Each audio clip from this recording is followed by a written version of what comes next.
We have strengthened Parliament. We are having oversight committees of Parliament. We are giving more powers to the Parliament. I think in the next few months you will see one of the strongest parliaments in Asia emerging from Sri Lanka. The respect for Parliament is there. We come to Parliament, we answer questions, and we are strengthening it. Then within that, we have to look at the role of Parliament, what parliamentarians can do further in regard to human rights. Is it only within Sri Lanka, or should we all get together and have a stronger body, which will be independent secretariat?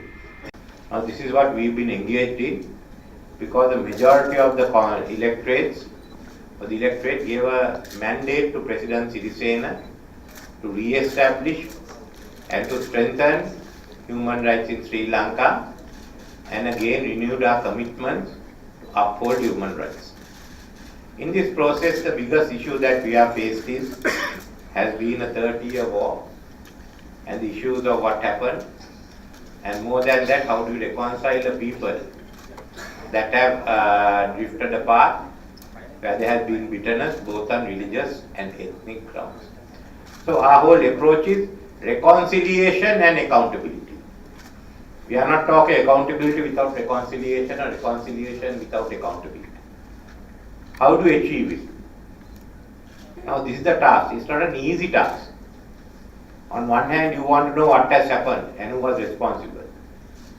On the other hand, you have to now get on with your future. I met a gentleman from Kilinochchi area some time back, and was asking about accountability, what are we doing? And I mentioned to him, and he said, sir, you can file action against every member of the security force, but that is of no use to us if we can't get on with our lives. We have lost our loved ones, but we have learned how to put it behind us. We've lost our houses. We have no employment. If you don't address these issues, there can never be reconciliation. But we want to know what has happened to the missing people. The Honorable Member Adekkadenathan represents the area, I think between 95 and 2009, the people must have been resettled 3 times over. Once from Jaffna they was sent down to Andi.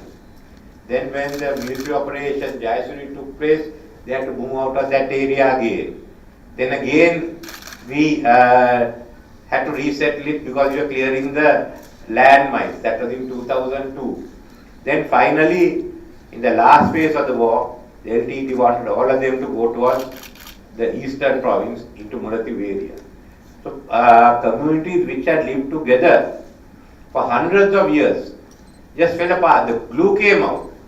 Now they are back again. But that's only a few houses, some temporary, some permanent. The glue that holds the community is not there.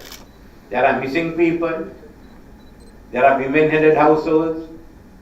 So those are issues. As much as there are the human rights issues that have come up in the south, in areas where they also have missing persons and what has taken place. So we have to have both reconciliation and accountability. In regard to reconciliation and accountability, I'll explain to you in short what exactly we want to do. First is that we have had a unanimous agreement in Geneva, and now Sri Lanka has to implement it. We are not deviating it from that resolution in any way. Let me make that clear. So we are looking at different mechanisms. One is a special counsel's office to look into what has happened and decide what should be done. A missing persons office that will be there for the future also. A large number of people are missing, presume most of them are dead, and to find out what happened to them. From there is another institution, a Truth and Reconciliation Commission. Now we are working with South Africa to have a TRC that suits our needs. How do we do it? You send it up to the TRC. Then from the TRC there is another mechanism for the court structure. How do we work the court structure?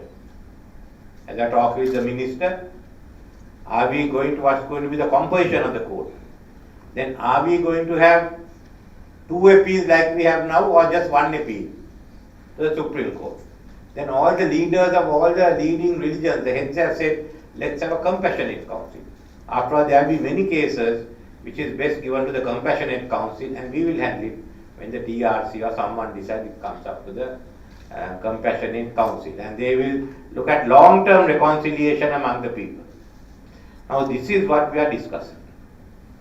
There will be a technical group, I think, going up to South Africa. The ministers will be going up to South Africa. How are we bringing this all together? In addition to that, we have to remember the war has completely destroyed the northern province and partially destroyed the eastern province. Eastern province economy is getting up on its feet. We had investment seminar just a few days ago. But in the case of North, much more has to be done. There has to be solid investments in the infrastructure. The government of Sri Lanka hasn't got those resources. The government of Japan has been gracious enough to host willing to host a development conference in Japan with donors and investors for the North and the East. Without that, as the member will tell you, it's impossible to develop the areas. So this is the path that we are engaged on, and we are trying to work this out. We have a speaker, Mr. Jayasuriya, who is strongly committed to upholding human rights, and we have Minister of Justice, who has also made that commitment, and been a former president of the Bar Association.